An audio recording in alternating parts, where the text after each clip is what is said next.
everybody, welcome back to Jessica's Reading Room. My name is Kim and we are here for the November monthly wrap-up video. We've had a lot of crazy stuff happening in the month of November. I got to take my mom for her first tattoo and I got a matching one to go along with her and it's super cute. Plus we had Thanksgiving, which I am still trying to work off all the calories for, but that's okay because it was worth it. All right, so we're going to get straight into it. I read 10 books this month, which I am super proud of myself for because there are some really good ones with some really awesome covers as well. So overall, I would say that November was a pretty successful month. I'm happy. I'm good. We're heading into Christmas time. I don't even have my tree yet, so I'm doing good. Boom. All right, so we're just going to start right in, and we're going to start simple, too, because I read The Hunger Games and Catching Fire. I don't know why. I was just in the mood to read these. The mood hit me. I have no idea why. It just did. So I sat down, and I read these two, and I was like, you know what? I'm good. My craving has been itched. I don't even know.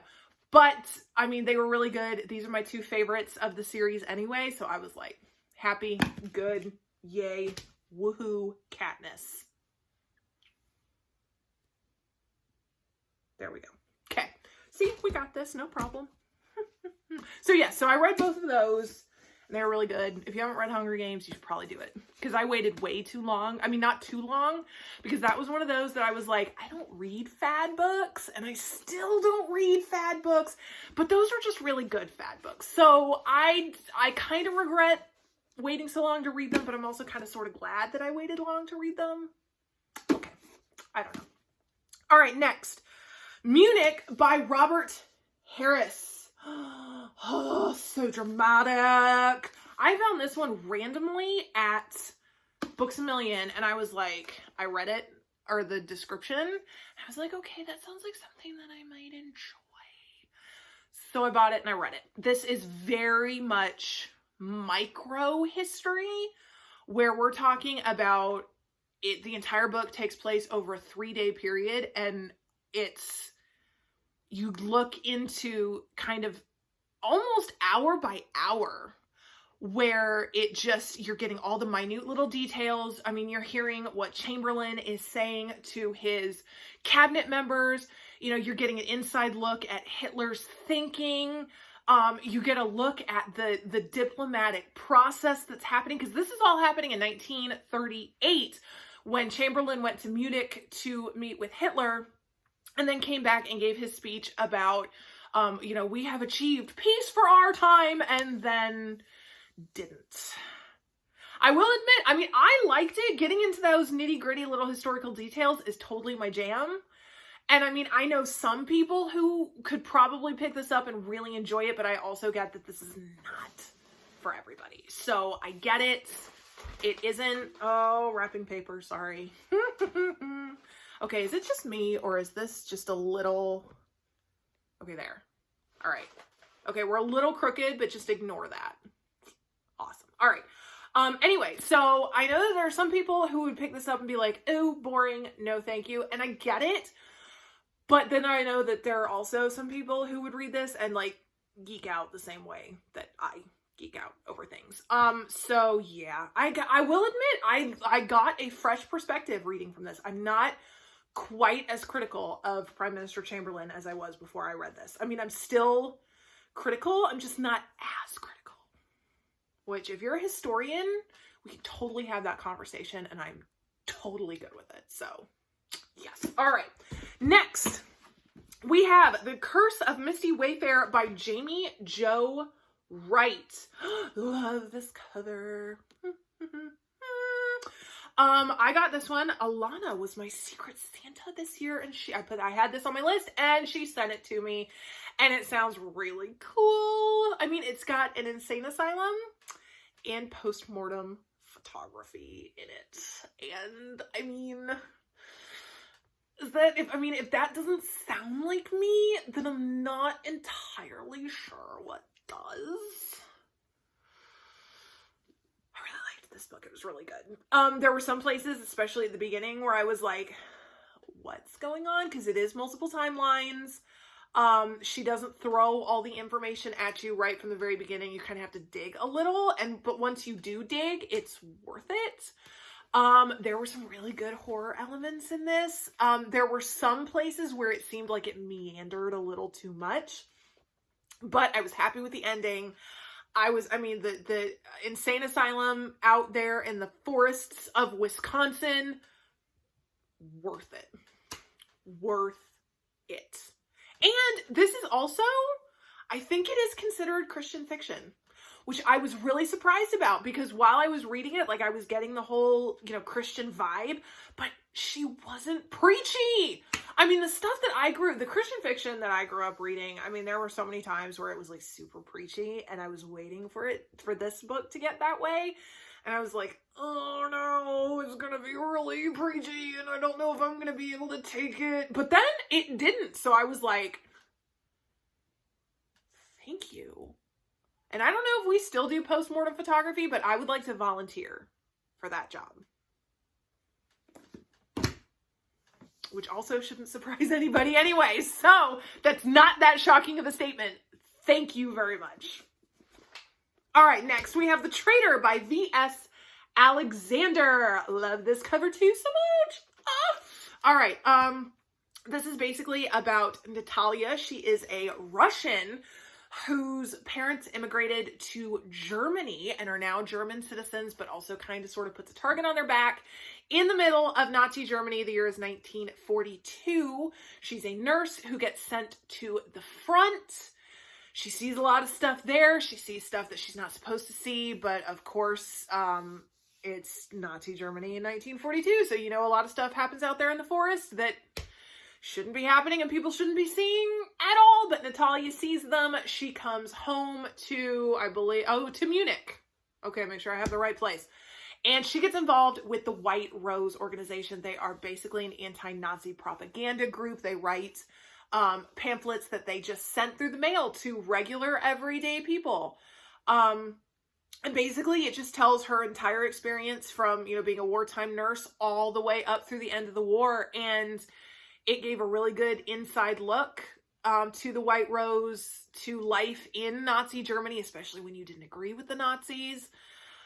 There were some really good twists and turns that were surprising and fascinating. And I mean, if you like historical fiction, you like reading about, stuff set in Nazi Germany, this is a good one. I mean, I might have to get a White Rose tattoo, like a memorial tattoo, because that just sounds really cool. The only problem is I don't know how you can get a White Rose tattoo. I mean, that's something that we'd obviously have to discuss. And when I say we, I mean me and the tattoo artist. Okay, Rabbit Trail. Okay, next we have, there we go, Rosemary's Baby by Ira Levin. Okay, so of course I watched this movie several years ago. We rewatched it just recently with Ivan's brother and sister while we were visiting them. And I liked it better the second time because I was able to gnaw on it while we were watching. Since I already knew what was happening, I got to spend a little more time looking at all the little details and everything. And it occurred to me that I guess it's based on a book. It's not just a random, Roman Polanski film. It's actually based on a book. So I looked it up and I bought it and I read it and it was really, really good. And there is a book to film comparison video on its way. So I will save all of my talking for that video. It's just, okay. Can't help it. I just get I get geeked out over things like that because they're just wonderful. What do you expect me to do? I don't know. All right. Next, we have Devil's Night by Curtis M. Lawson. Make sure we don't have a glare. There we go. Curtis reached out to me on Instagram, asked if I would review a book if he sent me a physical copy. I said, yes, of course I will, especially when I found out what it was about. This is set in Detroit in the 80s. Devil's Night, which apparently still happens in Detroit, which is both terrifying and fascinating. I mean, listen, I've been to Detroit. It's a scary place, so I can only imagine what a purge night scenario in Detroit would be like, and no thank you. Okay, so this is an anthology, all taking place in Detroit, 80s, Devil's Night. He walks this really fine line between the paranormal horror and then the darkness and horror of humanity. So it just kind of starts out being like super paranormal, and then by the time you get to the end, it really is, you know, the darkness of humanity, how evil we can be. And I mean, as a horror read, it was awesome. I loved it, read it in one sitting. I mean, it was nitty, it was gritty, it was raw. I loved it. Thought it was awesome. Well done. All good things to say. Bravo. All right, so, oh no, wait, that's okay. These are the books I haven't done yet. Okay, all right, so next we have Harrow Lake by Kat Ellis. Love this cover as well. Now this one, I have to admit, I was slightly disappointed by this book. It had all the great elements. This girl ends up being sent to her mother's hometown. It's also the place where her father made his famous horror film, of which her mother was the star. And so she's got, you know, multiple mysteries to try and figure out. Her imaginary friend randomly shows up. There's a Mr. somebody whose name that now I can't remember exactly who he is, but he's a Mr. Jitters. I think Mr. Jitters sounds about right, except I can't actually remember. So, yes, Mr. Jitters. Ha ha! And it had all the right elements. It's just, I just felt it was all a little too jumbled. I mean, the very obvious mystery worked out, made sense. Okay, I get it. That's great. It's just all the other stuff. I felt like it was just a lot of loose ends left untied. And you guys know that I really hate loose ends. So I was like, so I'm glad I read it. I'm just probably not going to read it again. But that's okay, because the cover, we can just all look at the cover together. Okay. All right, so you can tell this is really late at night because I'm doing weird things. All right, next we have One of Us is Lying by Karen M. McManus. This one, Jessica has been after me for, as I hit stuff, I'm so sorry. Jessica has been after me for months to read this book. It was actually my book club's book pick for this month. So I finally read it. It was good. I liked it. I mean, I was totally happy all the way up until the end. To me, it was just a little bit of an anticlimactic ending. And I mean, the story was good. The pacing was good. The mystery was good. I liked the characters. But then you want to know the main moral of the story? Teenagers are idiots. Yes. All right, so yes. So I really liked it. I'm glad I read it. It was definitely worth the hype. It's just that teenagers are just stupid. So I'm going to let you read it. If you've read it, I would love to hear your opinion on it. I would love to hear what you feel about stupid teenagers, and yes. Okay, all right. Then, last but not least, we have Animal Farm by George Orwell. It just was time. It's been years since I read this. I mean, this is my third time reading it, which, wow, it's really sad. You'd think I would have read it more than that. Oh, considering how much I adore this book, that's really sad. Because I read it for the first time in my economics class, my senior year of high school. I mean, I read it so fast. I loved it. George Orwell, he's brilliant. Brilliant. Love him. Has his finger on the pulse of humanity. He gets them. He gets government. And honestly, if we had more people who thought like George Orwell, we would probably have a better world.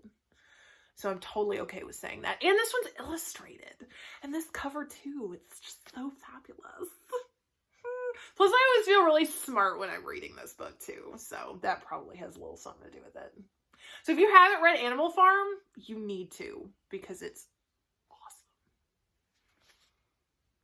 awesome. Ta-da. Okay, all right. So that is what Kim read in the month of November. Not bad. I have to say, it's a pretty good pile of books. I'm proud of myself. Okay. Okay, and so then we have the best and least of the month. And best is pretty simple. Devil's Night. I'm still pondering this book. I'm still mulling it over. I'm still gnawing on it. And so, I mean, if a book does that for me, then there you go. We're going to count it as a success. And then least, unfortunately, I have to say Harrow Lake. It just left me feeling unsatisfied and unfulfilled, which is sad because it had all the right elements, and it just wasn't for me. So I feel kind of bad, but yeah, there you go. Okay. All right. So that is November. What Kim read. Yay. And then we've got next month. We've got the most gorgeous cover tournament coming up. I'm so excited, and you guys should all be too. Okay, all right, and we have Christmas, and we have New Year's coming, so I will see you guys for the month of December. I hope everyone had a great Thanksgiving, and I hope everyone will have a happy Christmas. Thanks so much for watching. Bye.